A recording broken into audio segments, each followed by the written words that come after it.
Sir आपने resign क्यों किया? मेरे 2-3 गंदे प्लेयर आ उन्होंने वजह तो दे कौन कौन से सर? वो दसूगा क्या गंदगी की? नहीं सर बताए ना, मीडिया के सामने नहीं बताया। मीडिया के सामने नहीं यार, मीडिया के सामने नहीं बताना चाहते? मीडिया के सामने नहीं। क्यों हुआ क्या? असल वजह क्या थी? वैसे ही कल जो मैच खेला उसका क्या हुआ?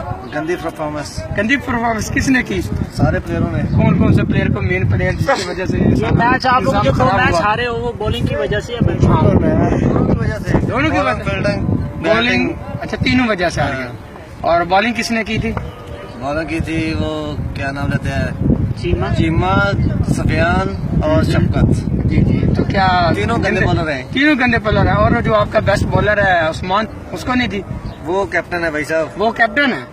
अच्छा, तो उसने क्या किया? उसको अपने आप के एतमाद ही नहीं है। अपने आप के ऊपर उसको इत्मीनान नहीं है? नहीं।